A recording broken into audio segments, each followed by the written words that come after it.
Hello, everyone, and welcome to a special edition of One Soccer Today. Annie Petrillo, Gareth Wheeler, Oliver Platt, and Jordan Wilson. We are focusing on the Canadian women's national team and looking back on the year that was for 2023. And this is, a team that competed in the World Cup. It was obviously disappointing for the Canadians not making it out of the group stage, but then there was elation when they did qualify for the Paris Olympics. They will be going back to defend their gold. We saw Bev Priestman try different players, try different tactics. Oh, and by the way, the biggest story for the Canadian women's national team, the greatest goal scorer of all time, Christine Sinclair, announced her retirement from the national team. She played her final 4 games. And now a team we have known for like 20 something years to have Christine Sinclair on it, the face of it, will now move on into a new era. So when we look back on the year that was, Wheels, what do you remember, or at least think is the biggest story for the women in 2023? It's actually quite crazy that in a World Cup year, something completely different is the biggest story when it comes to the women's national team, and that is Christine Sinclair retiring. You know, the face of the national team for the last 2 decades, the greatest goal scorer in international football history. This is the end of a generation. I thought the send-offs were done really, really well over the course of the way. But we kind of saw her in tears after the win against Jamaica at BMO Field, and speculation that was already taking place behind the scenes got a little bit louder. And then the inevitable with Christine Sinclair posting the picture of her cleats up on the hydro Hmm. wires, and just say, like, this is it. Now, she's obviously not done her playing career. She's still playing for club football, but really she has been the face, the backbone, the identity of the Canadian women's national team for so long, and a true leader amongst that group. So this isn't just any run-of-the-mill player who's retiring. It's not even a great player that's retiring. This is the face of Canadian Hmm. soccer in a lot of ways, stepping away. So that's the big takeaway, the big moment of the year. Uh, More than the football, more than anything else, Sinclair stepping away. Yeah. How you feeling, Jordan? What is that the same one for you?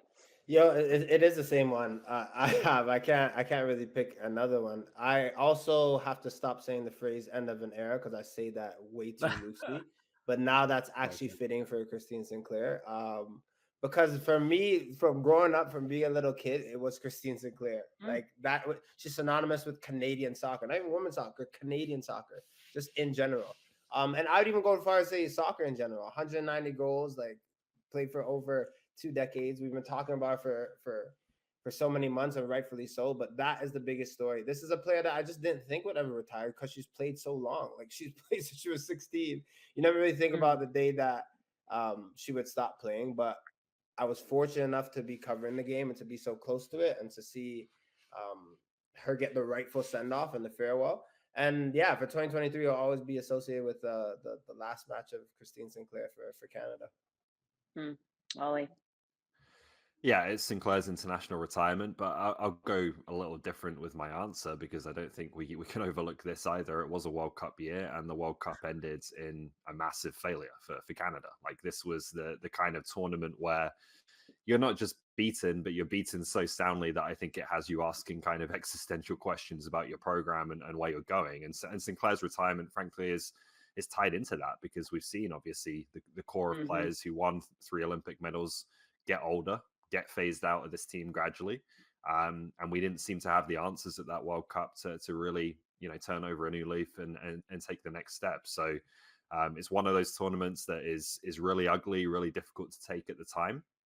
But you hope that it's a watershed moment that kind of wakes people up to what we need to do going forwards here if this team is to stay relevant as one of the top national teams in the world.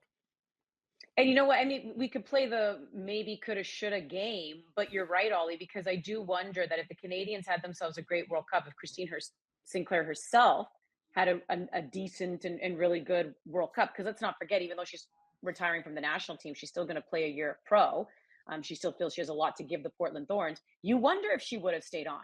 If they left the World Cup, even if they didn't win it, but they got far and it felt good and there was hope, you would wonder if she would go one more round. You just wonder, right? Like maybe not, maybe still she would have said, listen, I'm going to retire an Olympic champ and I'm going to retire having done the best I could have done at that World Cup and it felt good and whatever. Maybe, but you can't help still but wonder if the World Cup disaster pushed her a little bit more to go, Well, for sure, I'm going to step away now. I also think that had something to do with the manager. She didn't play 90 minutes of football for Canada all calendar year, and it goes back. You have to go back a long way. Last time she played 90 minutes was 2020 in a 1-0 loss to France, March 4th, 2020. So her role in this team is completely different. Her not playing really any kind of substantial role against Jamaica in those 2 games that were a must win. Like, I think that the plan from Sinclair and others, like, yeah, we could have all seen her continuing on playing in another Olympics.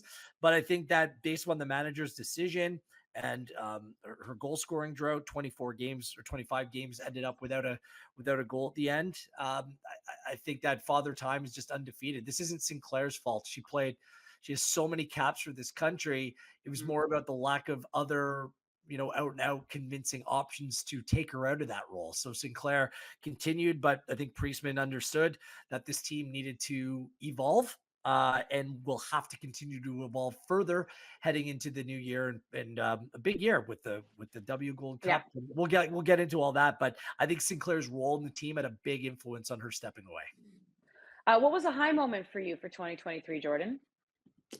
The high moment. You know what? The high moment for me, Andy, we actually shared it together.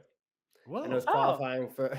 You're like, what? What was it? It was when they beat Jamaica at BMO in September and qualified for the Olympics. Because for me, that was on the back end of the World Cup loss and the apologies that went out, and just a team that was defeated, right? And then you had to go and you had to grind and had a result in Jamaica, Independence Park, and I had to come to BMO and get a win. But yeah, just the faces on the players, they were happy. They worked for that. They also played a different brand of football, a different style. But for me, it was like, they did enough to get over the hump. But there were moments in that game specifically against Jamaica where they were tested a little bit, right? Once it was 1-1, it was just like, ooh, they could have crumbled. But they really got their momentum. So that was a time that was significant of maybe, I hate saying new Canada, old Canada, but just coming off the back end of something that was poor. Because you always have a situation when you lose in a dramatic way, sink or swim. Are we going to keep plummeting or are we going to rise up? And that was a moment for me where they rose. Listen, we were nervous. I'll put my hand up. I was at least nervous because Jamaica did better at the World Cup, right? So you're right. There was this real sense of elation and relief as well in beating them and getting back to Paris. I thought you were going to say the high moment was when we both got scared by the fireworks. Pyro that ended up. I know you're from Rex. Look, if I hear a noise, I'm the first person. I'm ducking under the table. From Rexdale? You got to be. I was gonna say you're from Rex, but it's true. I was gonna go under. My chair. I'm like not messing with anybody. I'd be like, Ollie, you could stay. Don't stay and ask questions. I start hearing bangs. Out of there at once. Ollie, what was your high moment? My high moment, I'm going to go back to Christine Sinclair saying her final farewell at BC Place. Is that going to be your answer to everything today? Yeah, Christine Sinclair. It kind of works. Look, I think that game was really well done, the whole thing. The ceremonies they had before the game, this moment when she walked out was really special. Some of the pre-game videos and things like that, I think were drawing a lot of emotions from everyone in the crowd and all of the players as well. So to get to witness that and, take in that moment was I think something we'll remember for a long time. And it was 2 wins against Australia that week as well, which was kind of a sign maybe of this team recovering and that new style of play that Bev Priestman's trying to instill, maybe taking hold a little bit. So promising signs for next year, but also just a really special moment to bring things to an end for Canada's greatest player. Yeah, Wheels. It was the Sinclair send-off, the final game, Burnaby's own in her own backyard, right? Where it all started. Sometimes in life, things work out that way where there's, symmetry. And I think it was a fitting way to go. I would have loved to have seen her on the field a little bit longer. I would have loved her to see her score a goal in that final game, which would have been even more poignant. But the crowd, what was it, 48,000, like an unbelievable crowd, passionate crowd, sharing their appreciation for a very important individual in a lot of people's lives. So that send off at Vancouver, Christine Sinclair Place, I should say. That was the hard moment. I feel like this is all going to be a consensus here. But I'll start with you, Ollie. Your low moment. Christine Sinclair. No, I'm kidding. I Oh, think it was. I'm gonna say obviously the World Cup, but I'll be a bit more specific than that. Whichever moment it was that Jessie Fleming got injured before the tournament, whatever it was that caused Khadijah Buchanan to seemingly be sick for most of the tournament, those were two blows that I don't think Canada really recovered from. I know Fleming came back and played 2 games, but if you have something bad enough to keep yourself out of a World Cup game, I would suspect that you're still carrying it and playing through it for the remainder of the tournament. And I don't think she was quite at her very, very influential best. And then Buchanan as well, just not the player that you've kind of got used to seeing in Canada's backline. That backline in general wasn't as solid, obviously, as we would hope and expect. And you have to think that the fact she seems to be battling some kind of sickness through the whole tournament or the whole group stage was a big factor in that. So those were 2 things that kind of, as much as you want to criticize different aspects of the performance, they got 2 big blows there, as well as the injury to Jade Rose too. Yeah. Okay, Jordan, what was your low moment? Yeah, all these odds or something. Mine, yeah, of course we could talk about the 4-0 loss to Australia, but in That terms was of it for me. No, for sure. I You can pick it, but I'm even gonna like dissect it a little bit more. And by no means I've missed them. By no means am I blaming anyone, but I'm also saying there are moments in a game where things shift. And Christine Sinclair's penalty against Nigeria, this could have been a totally different situation if she scores. They win 1-0 against Nigeria in the opening match. The whole World Cup is different. I'm telling you this right now. Am I a sorcerer? Can I tell you exactly what would have happened? No, but I can tell you momentums in games. She scores, even if you leave the 1-1, just getting that goal, then maybe going to the Ireland match and then going to play Australia could have been different. The hindsight is 2020. So looking at the whole tournament after that miss, that for me was a low moment. Of course, I could pick the 4-0 loss, but that game, not getting a goal in that first opening game against Nigeria, that was a low moment for me. Yeah, that penalty miss was the reason why they ended up not advancing. But the fact that they lost in such spectacular fashion, in not a great way, to Australia, home country, pressure was on. You knew you needed the result. 4-0. They went out with a whimper. That was very disconcerting. I agree. Ifs and buts and whatever. Fleming, Buchanan, Jade Rose, like maybe it's a different story. At these tournaments, especially at this tournament, with a lot of key players, star players unavailable through injury for this World Cup, can't use any of it as an excuse. Seemed like they were happy with their preparation. Everything was on the up and up. And for it to end that way, that was exceptionally low and a very difficult moment. If ifs and buts were candies and nuts, we'd have a Merry Christmas. Yeah.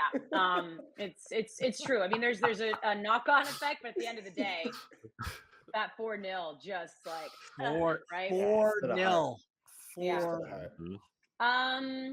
Here's the thing though, Ollie, would you look at a player in particular and say that their stock rose in 2023, and who would that be for you?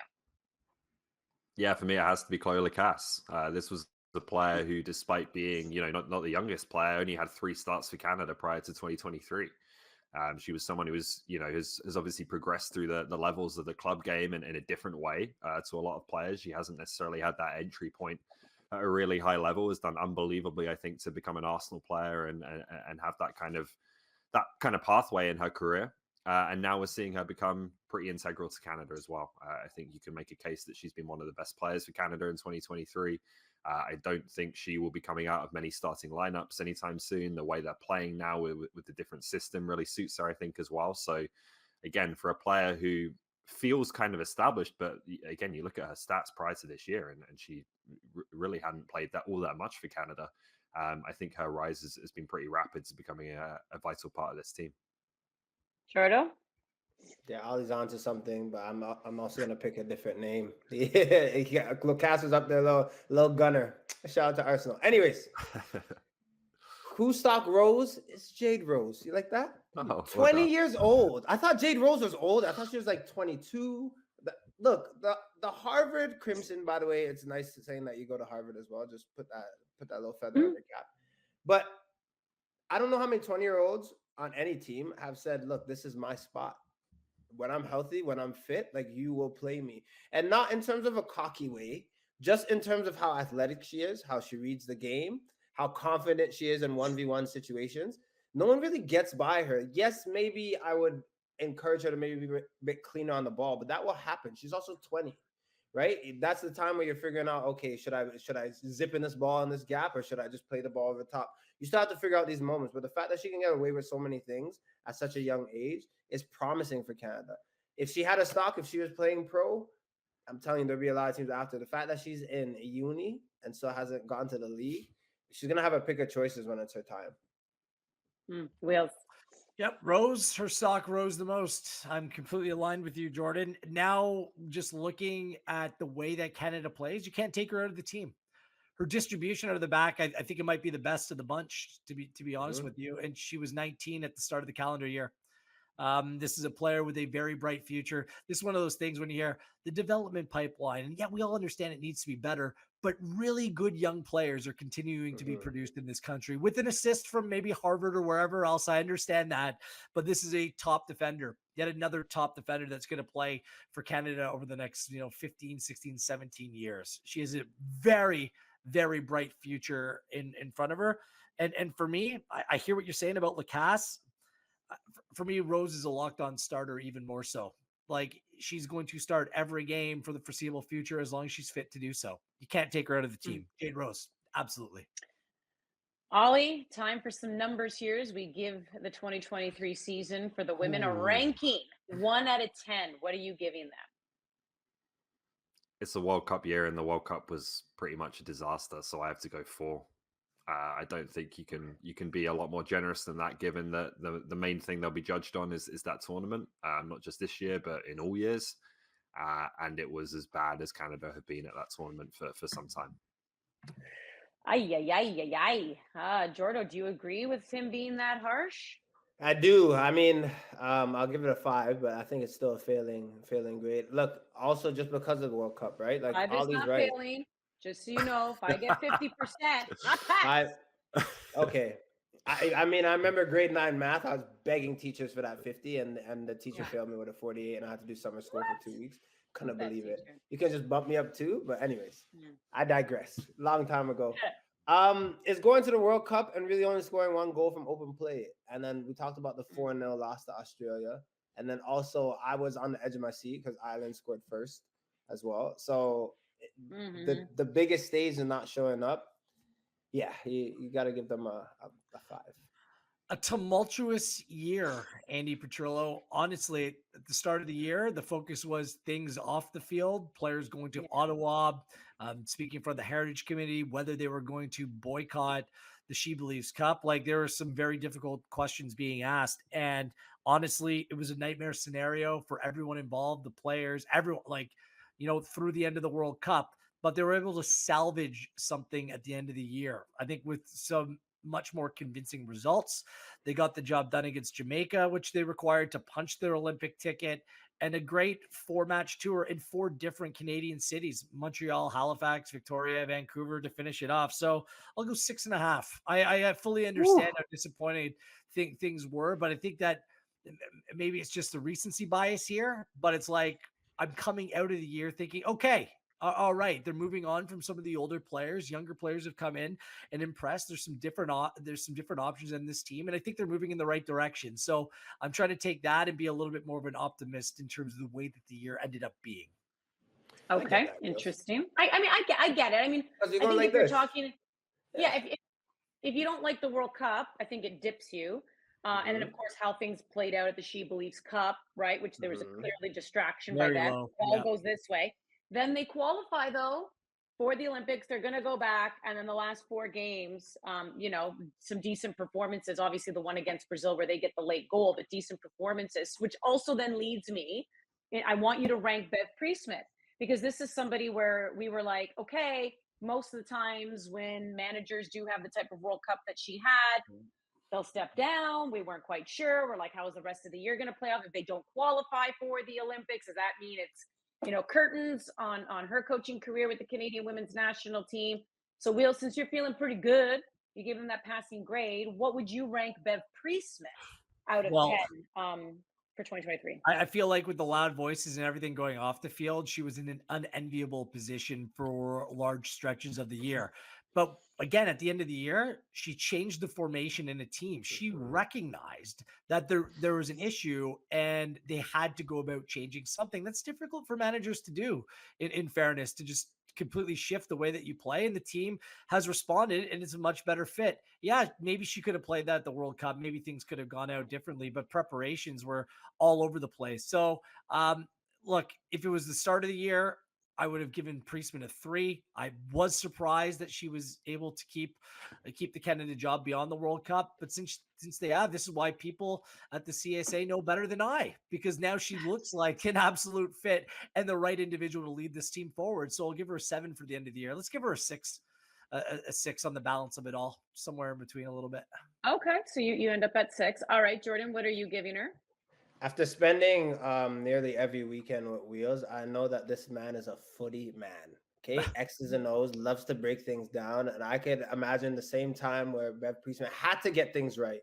Let us not sugarcoat it. After losing the way that the women did at the World Cup, she had no choice but to have success.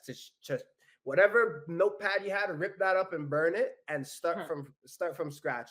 And she did that, and that is a bold call, because that could easily blow back in your face, and you have nothing else to pull from. But putting Ashley Lawrence on the right, well done, Bev Priestman. Yeah. There's certain moments where you think that she turned things around. And I agree with Wheels in terms of recency bias. If you're going into the new year off of probably the best spell of how Canada has played in the past 6 games, I'll give them a 5.5. I almost want to give them a 6, but I'll give them a 5. I'll give Bev a 5.5. Because it's not easy to turn things around. Granted, still the World Cup, that was a time for me where I just wanted more out of the group. And you could talk about players, but it's really a manager as well, how you're getting the best out of a group. That's what you're there for. So to have such a poor tournament, that's why it's still low. But coming out of this year, very confident that Bev could do something with this group. Ollie, give me a ranking.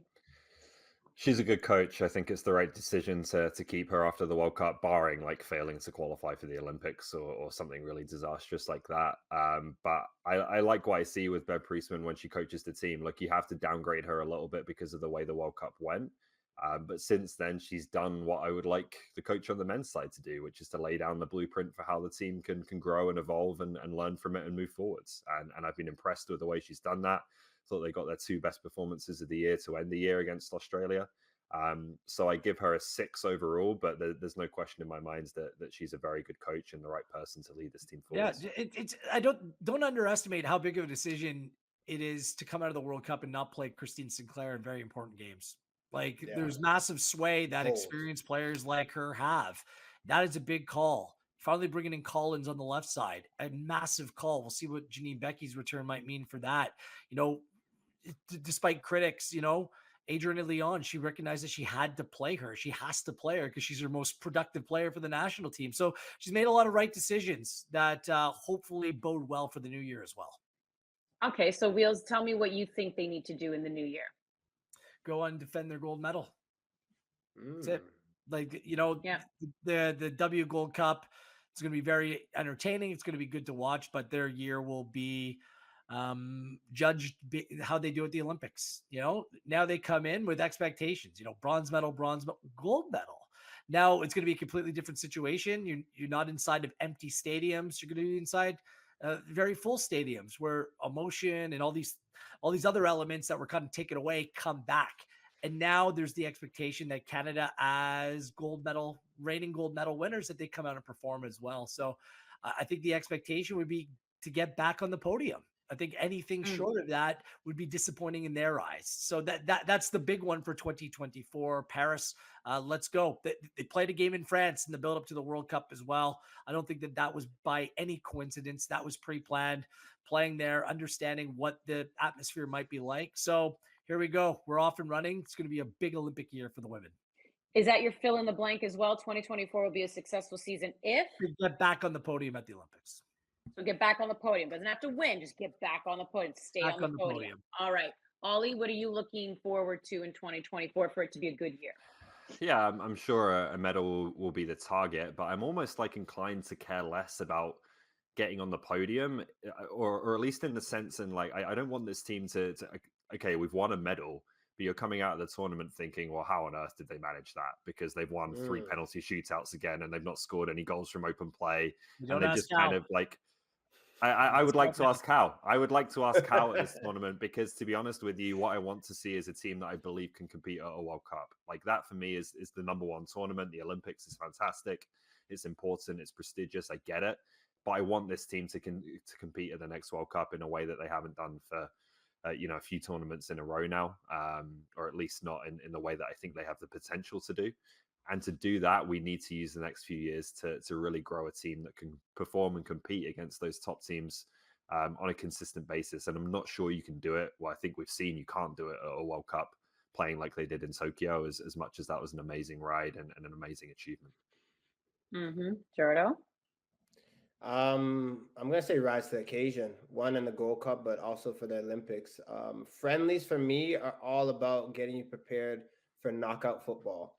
And going into this calendar year in 2024, I want to see them take care of business, whether that be a semifinals. It'd be great, as Will said, right, to get to a podium. But even just like knockout football, semifinals, I don't mind kind of losing and like knowing that they lost 2-1, but they played a very good game where they scored goals.